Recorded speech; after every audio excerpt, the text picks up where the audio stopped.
Hey, what's going on, YouTube? We are back at it again with another video for you. Got loaded this morning with a big walk-in cooler out of Wichita, and that is going to Clifton, Colorado, which is about as far west as you can go on I-70 in Colorado. So we got kind of a big trip ahead of us. And what I got, a walk-in cooler for an Arby's, and it is 10 foot wide and about 10 foot tall. So we have more wind drag than a semi-truck, and you can tell. It pulls like a parachute. I've hauled these before, and they're not a whole lot of fun, but they sure pay good. So it's about a 750, 800 mile trip, and we got 2 days to do it. Loaded today, Tuesday, and we're going to unload Thursday morning, 8 o'clock. Usually use a crane to unload these, so you got to make sure you're there on time for that. Otherwise they get a little bit crabby. I haven't seen them crabby yet because I ain't been late, but I don't want to find out. So that's what we're doing today. I'll give you a little walk around view of it, but it's tall and it's just a big box. You know, it's made out of aluminum, tin, and foam, so it don't weigh but 5,000 pounds. It's 23 foot long.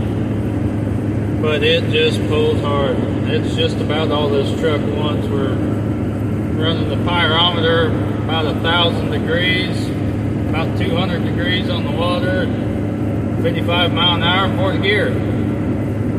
So it'll be just a nice, slow, take it easy kind of trip. We'll see how the old truck does on the mountains. I haven't had it across the mountains yet. I usually go up north to Cheyenne, Laramie, and cross that way if I'm going west. I just haven't had a reason to go through the mountains, but now I do. So we'll see how it goes. It's going to be a slow trip. Probably a good thing to have 2 days to do it. You know, running an oversized load, you can't run at night. They will shut you down and give you a ticket faster than you can shake a stick.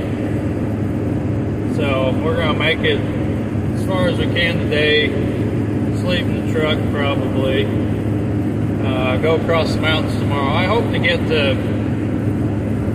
out to Denver, somewhere in that area tonight, and find a good truck stop or something, get a bite to eat, get settled in. But tomorrow we're going to go over the mountains, and then it's not that far once you get through that. Probably have some time to kill, so I'll get a hotel. I don't like getting a hotel unless I need to, but when you got 16 hours to kill or something, you don't want to do it in this truck. It's not enjoyable. So that's what we're up to.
Well, getting a little fuel.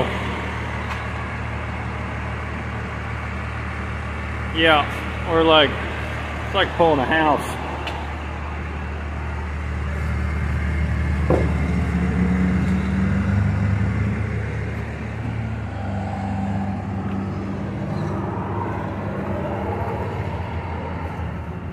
Make sure them bearings are nice and cool. Just got brand new tires put on there. There's the AC units. Had enough time to slap some tires on there and stop at the house, grab a bite to eat before we took off. So, wasn't too bad.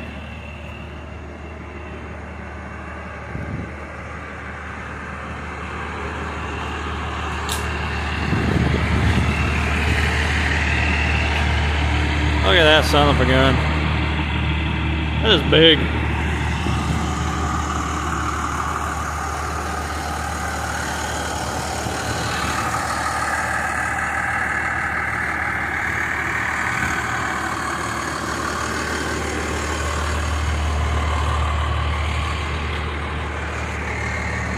Alright, let's get back on the road. Well, being as I got new tires today, I guess it'd be a good time to talk about tires.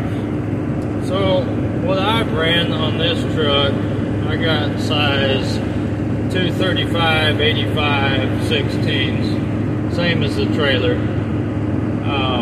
I've always run Coopers on my truck and ran mud tires before I started hot shotting. Of course, they don't last very long at all when you're on the highway, but I switched the Cooper HT3 highway tires, and they seem to be really, really good tires. I've never popped one. They last quite a while.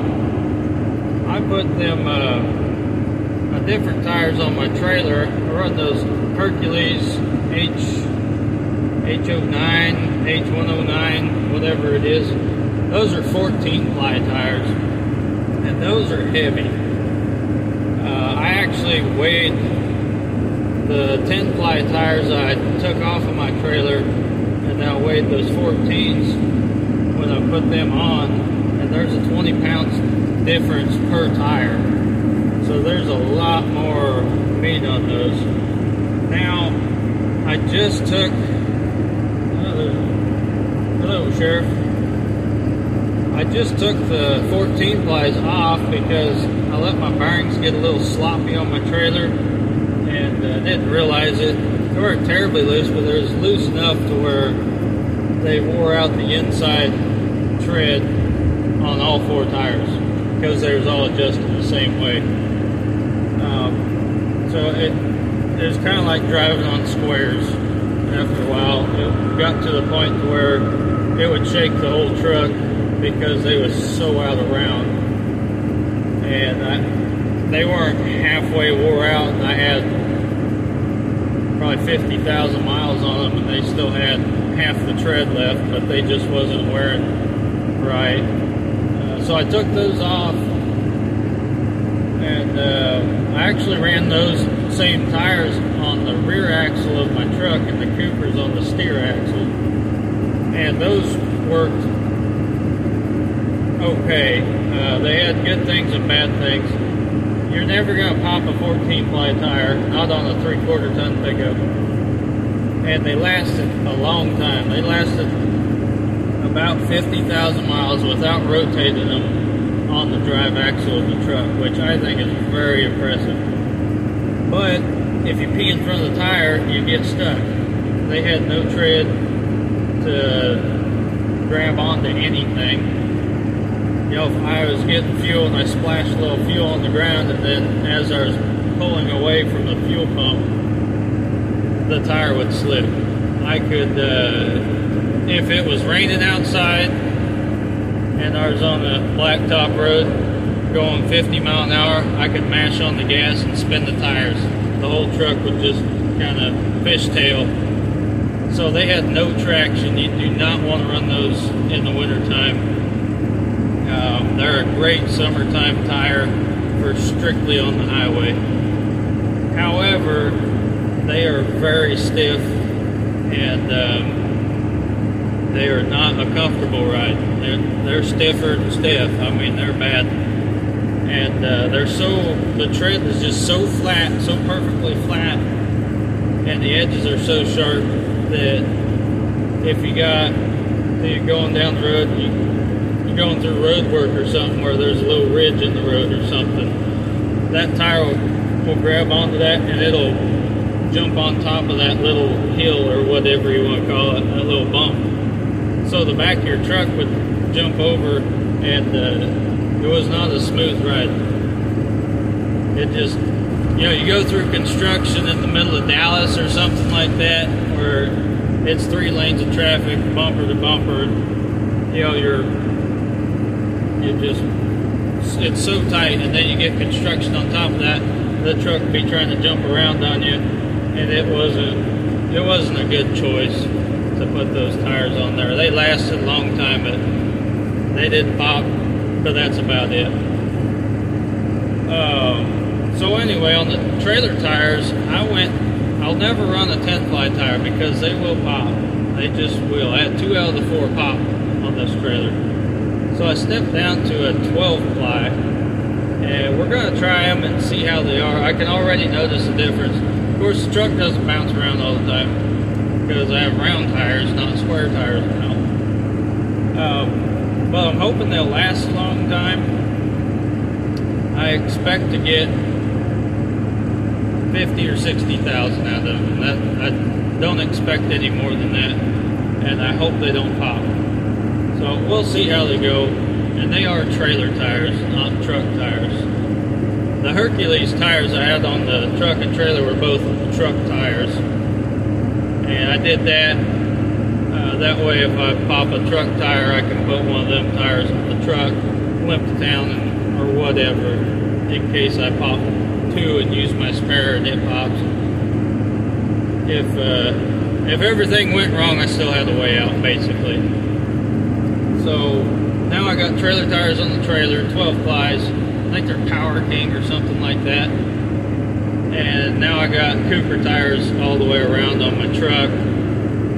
And we'll do that. I would have put Cooper tires on my trailer, but they're only rated for 3,042 pounds. I have 7,000-pound axles, so you need a tire rated for 3,600 pounds apiece. So they just wouldn't work, and the DOT will get you for that. If they're feeling kind of picky that day, they can look at the weight rating on your tire and see if you're overloaded that way. They can get you overweight several different ways. You can be over your gross weight, or you can be over on a particular axle or axle grouping, or you can be overweight on your tire rating. So you got to be careful. You got to make sure your tires are rated for more than your axles are rated for. Make sure your axles are rated more than what the gross weight rating is on the vehicles.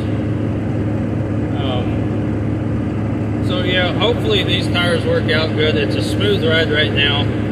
I've heard them 14 plies will wear out your trailer suspension quite a bit faster, and I would believe that because they are some stiff, heavy son of a guns. That's just too much tire, I think. Now, if you had the 8,000-pound axle, you'd need those tires because they're rated for 4,000 pounds. And that would be okay. You would need to run that. You wouldn't want to run a smaller tire than that. But, yeah, I've heard that'll prematurely wear out your equalizer bolts or shackles, whatever. So we're going to try and avoid that. And when you're running as much as I do, I've ran about 65,000 miles in the last 6 months. So, I mean, I would run about 100,000 miles a year, maybe 120, something like that. When you're running that many miles, you're going to be replacing a lot of stuff, and anything you can do to keep from having to replace other parts because of tires or something of that nature, you may as well do that. Just less headache, less maintenance to do, because there is a lot of maintenance to do on a pickup truck, and you got to do it really often, as opposed to a semi truck. You know, a semi, you run 15,000 miles on an oil change, and a pickup truck you only run 5. And you grease a semi truck every couple of weeks or so. Just depends. You know, you might go every 5,000 miles, you gotta grease it or whatever. And on this truck, I go no more than 2,500 miles without greasing it. And I'll grease the truck in the parking lot while I'm getting loaded. I mean, I'll do it whenever I need to. But your fuel filter's got to replace. I do mine every 10,000 miles. Same with the air cleaner. An oil filter every 5,000. The rear end, I don't know. I have replaced the oil in that because I had to do wheel seals on it. So that's been done probably about 30,000 miles ago. I think I'll go 50,000 on the rear end oil. See how that works. Grease on the trailer axles. I don't keep track of that as good as I should, but I've repacked my bearings one time, and it's probably about time to do them again. You got to, especially when you take your bearings apart and clean them up and repack them, you got to keep them things adjusted right. And on new trailers, because they're not adjusted the way they need to be. They're not broke in yet, so you need to drive it a little bit, and then you can just grab your tire and just shake it, and if it's got any movement, it's a little too loose. You don't want it tight because that'll create heat. You drive 50, 100 miles or so, and then feel if it's too hot to touch, your bearings are too tight, or you're using your brakes way too much when you stop. That'll throw it off too. But your bearings should be cool, just like when I went around and felt them. You know, you should be able to hang on to them solid 10 seconds for sure. You don't start causing any damage to the metal until like 500 degrees. And that's when grease starts to burn.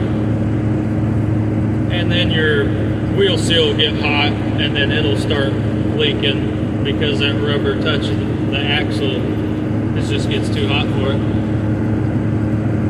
But if your bearings are too hot, they're too tight, and if you got slop in it, they're too loose. So that's kind of how you mess with trailer bearings. They're super simple, stupid simple actually. There's nothing to them.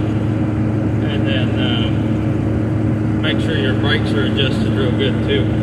I adjust my brakes probably every 10,000 miles or so, and it makes a world of difference. You'll notice it right after you adjust them. They'll feel brand new again, and you'll be glad you adjusted them. So anyway, that's kind of got a little off topic, but that's kind of my little spill on tires and bearings and grease. But we're gonna keep on trucking along. We haven't made it all that far yet, but I'm just talking to you as I think of stuff. So here we go. My name's Donnie Baker, and I got something to say. Not really.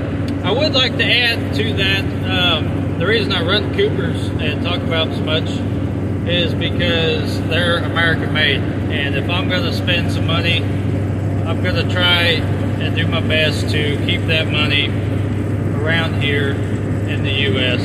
I don't like ching-chong anything, but if I am going to buy a cheap power tool or something of that nature, if I'm going to buy Chinese, I'm going to pay Chinese prices, and that's why I shop at Harbor Freight. I'll bet there's more than one person out there that has the same philosophy on that, but that's why I run Coopers, is because they're American made from the research that I've done.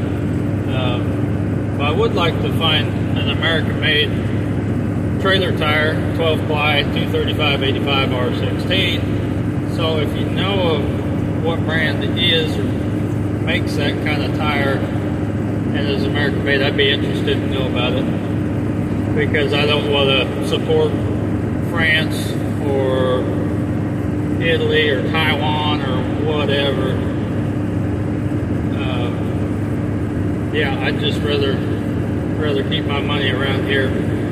And you know, with all those boats backed up like they are right now, that's probably a good plan. I think there's going to be a lot more American companies popping up because of the supply and demand problem that the government has caused. I'm not going to go into that any deeper. But I like American made stuff, so that's my thought on Cooper. Well, here we are getting fuel again. I need a bigger tank, but I think we'll just end this video here, pick up tomorrow, check out the mountains. We'll see you then.